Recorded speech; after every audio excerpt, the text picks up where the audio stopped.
Isang masaya at masiglang pagbati po sa lahat ng mga sumusubaybay sa programang ito ng Iglesia ni Cristo, ang Tamang Daan. Ito po ang inyong lingkod, ang kapatid na Michael Sandoval, at mula po sa studio dito sa Opisina Sentral ng Iglesia ni Cristo sa Quezon City, Philippines, sa pagkakataong ito ay makakasama po nating muli si kapatid na Jose Ventilacion mula po sa studio sa San Francisco, California, USA. Good evening to you, Brother Joe Ventilacion from here in the Philippines, and good morning there to our televiewers in America and Canada. Good evening, Brother Michael, from here to you there. I am very honored to join you once again in this program. To our beloved viewers, welcome back to this program, Ang Tamang Daan. Sa pagkakataong ito ay tatalakayin po natin ang ukol sa maling pagkaunawa ng mga depensor katoliko ukol sa naganap na pagtalikod sa pananampalataya ng iglesyang itinatag ng ating Panginoong Hesukristo noong unang siglo. Bagaman gumagamit din po sila ng Biblia, subalit ipinagpapauna po namin, mali ang kanilang naging pagkaunawa sa mga salita ng Diyos na nakasulat sa Biblia. At ang isa po sa mga katotohanang natutuhan natin mula sa mga banal na kasulatan ay ang kaganapan ng pagtalikod sa pananampalataya ng Iglesia ni Cristo noong unang siglo. Kapatid na Joe? Kaugnay niyan, a person by the name of Mr. Marwil Liasos. He is a Catholic defender in the Philippines, is one of those who do not understand how the first century Church of Christ turned away or was apostatized. Ayon sa kanya, kapatid na Michael, hidwa raw ang pananampalataya nating mga Iglesia ni Cristo ukol dito. At anong uring pananampalataya raw po ang tinaglay ng mga kaanib sa Iglesia ni Cristo? Dahil sa naninindigan tayo na may naganap na pagtalikod o total apostasy, lubusang pagtalikod sa pananampalataya. Hindi po kami magbibintang, ang mapapanood po natin ay pahayag mismo ni Attorney Liasos. Panoorin po natin siya. Ang topic na ating pag-aaralan ay tungkol doon sa sinasabi ng ilang grupo ng relihiyon, kagaya po ng mga Mormon, yung Church of Jesus Christ of Latter-day Saints. Sila po ang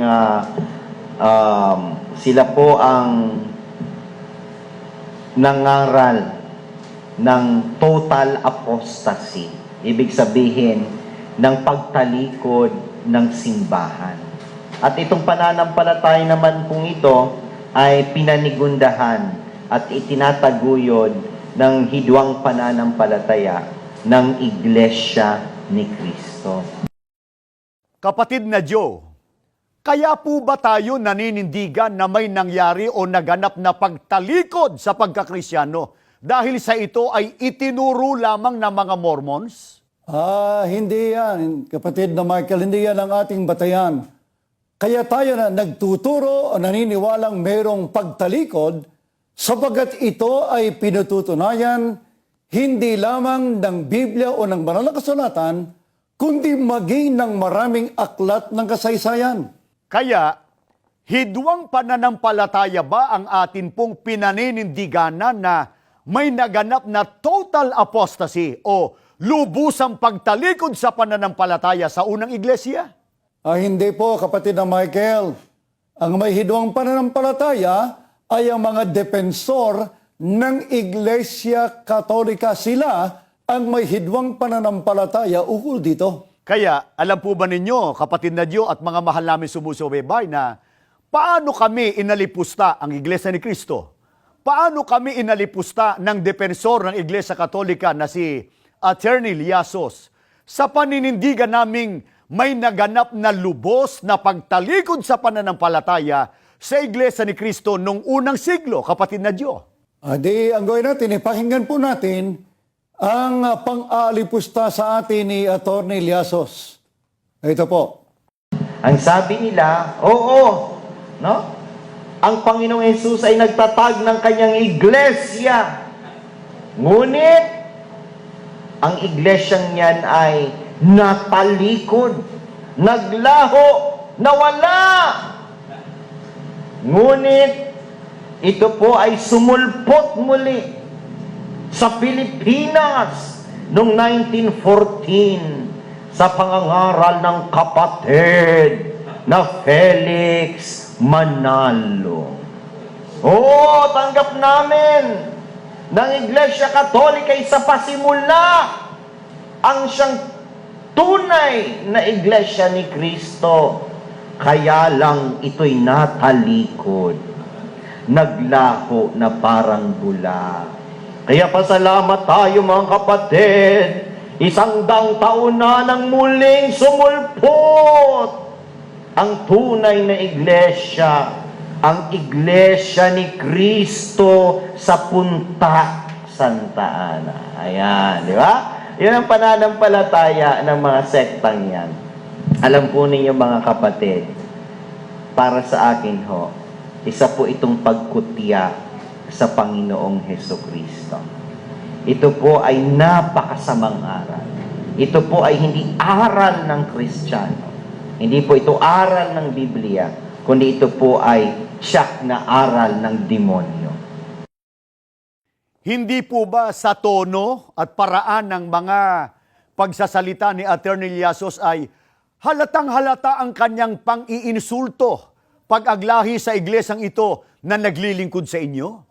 Kaya para po sa kanya, anong uring aral daw po ang ukol sa naganap na pagtalikod na lubusan ng unang iglesia ni Kristo, kapatid na Joe?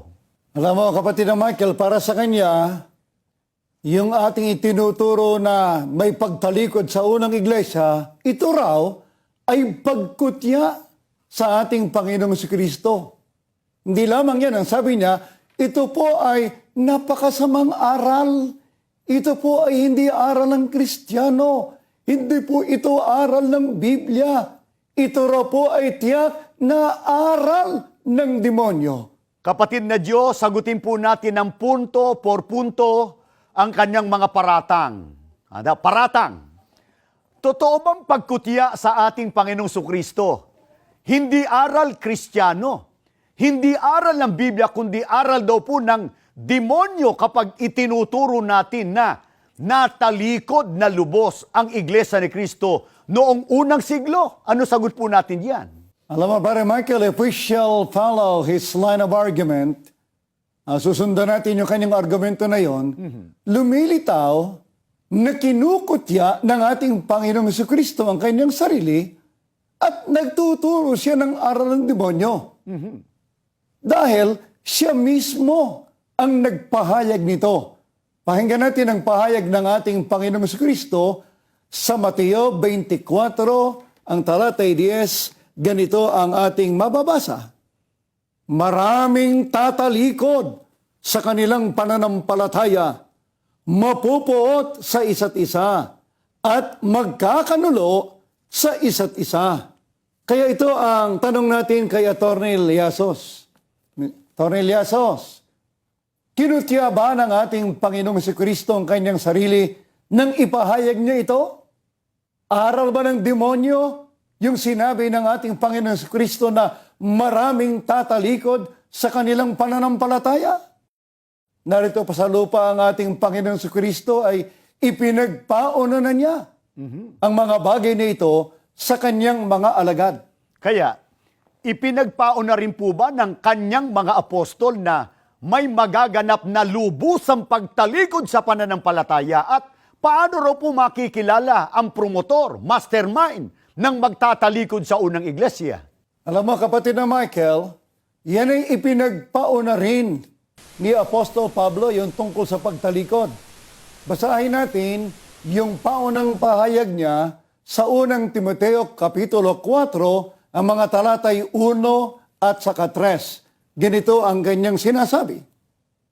Ngunit hayag na sinasabi ng Espiritu na sa mga huling panahon ang iba'y magsisitalikod sa pananampalataya at mga kikinig sa mga espiritong mapangikayat at sa mga aral ng mga demonyo na ipinagbabawal ang pag-aasawa at ipinag-uutos na lumayo sa mga lamangkati na nilalang ng Diyos upang tanggapin na may pagpapasalamat ng mga nagsisisampalataya at nakakaalam ng katotohanan.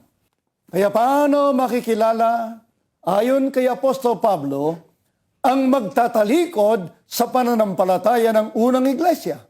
Makikilala yan, kapatid na Michael, sa ituturong aral o sa doktrina. Yung aral na yon, aral ng demonyo. Opo. Ano ang dalawa sa mga aral ng demonyo na ituturo noong magtatalikod sa kanila? Una, sabi ni Apostol Pablo, ipagbabawal ang pag-aasawa. At ang ikalawang aral ng demonyo ay bawal kumain ng lamangkati. Ano ba yung lamangkati, kapatid na Michael? Karne po yan sa Tagalog. Sa Ingles po ay meat. Kaya, Attorney Liasos, huwag ka namang magdaramdam. Ayon sa Biblia, ito yung aral ng demonyo.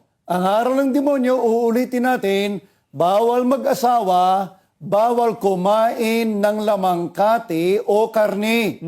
Ano? Hindi yung aral na may naganap na lubusang pagtalikod sa Iglesia ni Cristo noong unang siglo. Hindi yan ang aral ng demonyo. Kapatid na Mike? Kaya, kapatid na Joe, aling relihiyon po ang umaamin? Uulitin ko po, sana wag magdaramdam yung mga kababayan naming ang kinagisnan ay ang relihiyon ang nakararami po sa atin. Aling relihiyon po ang umaamin na bawal sa kanila ang pag-aasawa at sino po ang pinagbawalan sa kanila, kapatid na Joe? Ang sagot niyan, kapatid na Michael, ang Iglesia Katolika. Dahil ayon sa kanilang aklat na pinamagatang Historical Dictionary of Catholicism, page 91, ay ganito ang nakasulat sa pagkakasali na po sa wikang Filipino. Celibacia, mula sa Latin na kailebs, walang asawa, pangingilin o pag-iwas sa pag-aasawa at gawaing sexual. Ito ang namamalaging tuntunin ng ritong Romano o ng Iglesia Katolika. At mula naman sa aklat pa rin ng Iglesia Katolika na ang pamagat ay The Code of Canon Law, page 173, ay ganito ang inaamin nila sa pagkakasali na rin po sa wikang Filipino. Canon 1251, ang pangingilin sa o di pagkain ng karne o iba pang pagkain tulad ng itinatadhana ng Episcopal Conference ay dapat natuparin sa lahat ng Biyernes. Kaya nagpapasintabi po kami sa aming mga mahal na televiewers na mga Katoliko o na sa Iglesia Katolika. Alam po ninyo, nakita po natin na ang mga aral ng demonyo ay nasa Iglesia Katolika at wala po sa Iglesia ni Cristo. Let us remember, alalahanin po natin, na ipinagpauna na yan ng ating Panginoong Hesukristo sa kanyang mga alagad na maraming tatalikod sa kanilang pananampalataya at ang katuparan niyan ay ang Iglesia Katolika. Kapatid na Mike? Opo, sapagkat tinaglay nga po nila yung nauukol sa kabawalan ng pag-aasawa at ang pinagbawalan po, common knowledge, ang pinagbawalan po, lahat ng mga pare ng simbahang Katoliko. Ang totoo, kinopya po ni Mr. Eliseo Soriano sa Iglesia Katolika ang aral na bawal ang pag-aasawa at hindi po yung pagbibintang. Mayroon Sino po, ka mo kumopya? ang kumopya po, Sino kumopya, kapatid na Michael? si Mr. Eliseo Soriano po, na ngayon po ay nagtatago niya sa Brazil at iniwan ng kanyang miyembro dito sa Pilipinas. Kaya, meron po kami dalang aklat. Opo. Ay, Ayan o, may dala kaming aklat. Ang pamagat po nito, ito po ay Sige, kanilang himnaryo. Himnaryo po nung tinatawag na mga kaanib, Iglesia ng Diyos kay Kristo Jesus, haligi at saligan ng katotohanan sa bansang Pilipinas. Ang babasahin po natin ay himnaryo nila, kaya dito po ay meron pang picture. Ayan, sana makunan po ng ating direktor. Ayan. Yan po ang larawan ni Mr. Eliseo Fernando Soriano. Siya yung puno ngayon ng samahang tinatawag natin ngayong ang dating daan. Dito po sa kanyang himnaryo, sa page 72, ay ganito ang mababasa po natin sa kanilang himnaryo. Dalagat binatang Kristyano. Ang adaptation po, ang pinakatono, ang pipit. Pero hindi ko na po kakantahin, kapatid na Diyo, dahil pagkakinanta ko, baka ma-in love pa si Mr. Contradiksyon. Ano po? baka maraming magpapapirma sa iyo ng autograph. Opo, ito po. O kabataan, huwag na tayong mangag-asawa. Malapit ang kawakasan ng mga ligtas sa parusa. Dito po mismo sa himnaryo, awit na kinapapalooban po ng samahang ang dating daan, bawal po sa kanila ang pag-aasawa. Batay po sa Biblia, kapatid na Diyo, kaninong aral po ang pagbabawal ng pag-aasawa? Aral po ng Diyos o aral ng demonyo? Yan po ay aral ng demonyo, kapatid na Michael. Kaya hindi lang pala ang Iglesia Katolika ang nagtataguyod ng aral ng demonyo, kundi maging ang grupo ni Ginoong Eliseo Soriano. Teka nga pala, naalala ko po. Di ba? Tama po, kapatid na Diyo. Naalala ko lang po, itong si Mr. Soriano, meron na po akong matagal na katanungan sa kanya nung narito pa siya sa Pilipinas. Nasa Brazil na siya, hindi pa niya sinasagot, kapatid na Diyo. Mukhang maganda yung tanong mo, kapatid na Michael. Pwede bang pakinggan yung magandang tanong na yan? Ano yung tanong mo kay Mr. Soriano? Mr. Soriano, maghuhukom na lang, hindi ka pa sumasagot. Ang tanong ko sa iyo sa mga nagdaan, anong ginawa mo sa third floor ng Lucky Fortune Hotel diyan sa Naga City, sa Bicol, dito sa bansang Pilipinas? Anong ginawa mo ron sa third floor? Ano? Ba't hanggang ngayon di mo sinasagot? Iwan na po natin yan. Siguro ay meron siyang magandang ginawa doon. Iwan na po natin yan, kapatid na Diyo. Balikan po natin yung talatang binasa natin doon sa Mateo 24:10. Ngayon baka ganito po ang sabihin ni Attorney Llasos na ang sabi roon ng Panginoon Kristo, maraming tatalikod sa pananampalataya. Hindi sinabi ng ating Panginoon Kristong lahat. Mabuti basahin natin, balikan natin yung nasabing talata, Mateo 24:10. Maraming tatalikod sa kanilang pananampalataya. Maliwanag daw po, kapatid na Diyo. Ang sabi ng Panginoon Kristo, maraming tatalikod sa pananampalataya. Hindi naman po daw sinabing lahat. Reaksyon po ninyo. Aba, kapatid na Michael, wala naman tayong doktrina o itinuturo na ang lahat ay tumalikod. Pero bakit tayo naninindigan na lubusang nawala ang unang iglesia ni Kristo?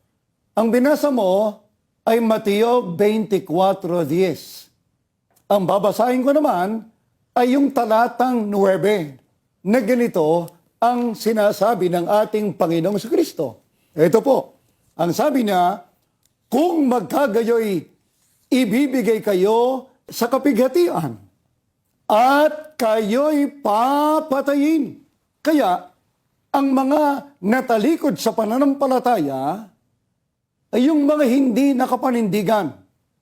At yung maninindigan naman sa pananampalataya ay ipinapatay. Dahil sa ang sabi ni Kristo, kayo'y papatayin.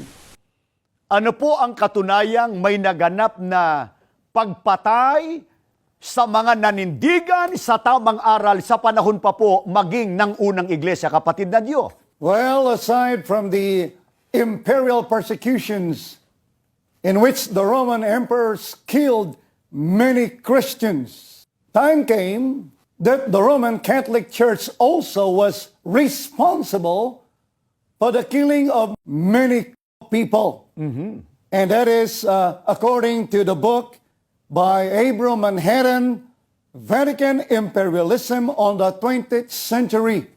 So we are not simply accusing them for this horrible act, but even their own priest, yung mismong kanilang pare, Opo. testified about the killings in a book entitled The Truth About the Inquisition, which was written by a priest and a historian by the name of Dr. John A. O'Brien, sa pagkakasali na po sa wikang Pilipino ng kanyang aklat na The Truth About the Inquisition on pages 49, ganito po ang ating mababasa.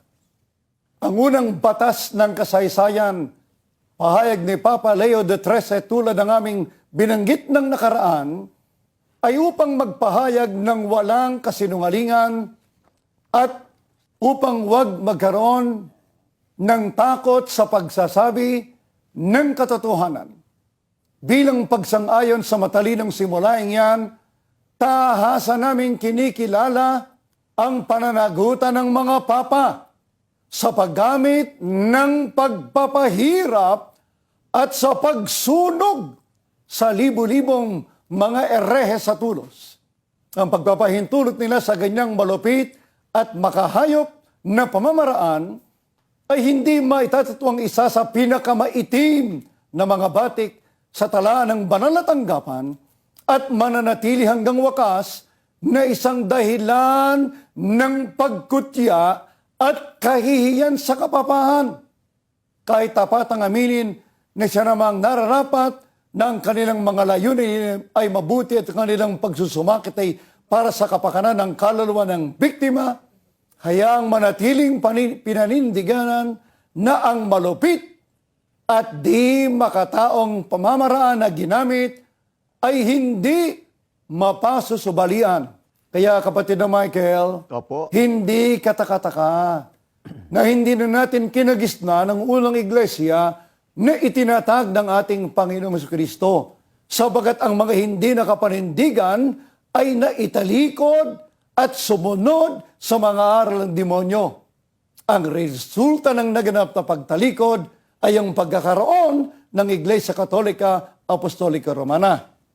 Yung mga hindi naman sumama sa pagtalikod, yun ay kanilang ipinapatay. Kaya, bilang pagwawakas, ang masasabi po namin, ang Iglesia ni Cristo po, hindi kami ang nagtuturo ng hindi makabiblia. Hindi kami ang kumukutya sa ating Panginoon Jesucristo. At hindi po kami ang nagtuturo ng aral ng demonyo. Kaya wag po sanang magdaramdam ang mga kababayan natin na nariyan po sa reliyong kinagisnan ng nakararami po sa atin. Inihayag po namin ang katotohanan ito sa inyo, hindi para kami manuligsa o kaya manakit sa damdamin ng aming mga kapwa-tao. Hindi po. Ang amin po, kaya namin inihayag ang katotohanan ito sapagat ang nais po namin ay makasama namin kayo sa tamang daan ng paglilingkod po sa ating Panginoon Diyos. Sana po ay ibiyaya at ibasbas ng Panginoon Diyos ang kapayapaan sa bawat sambahayan na inabot po ng palatuntunan ito ng Iglesia ni Cristo.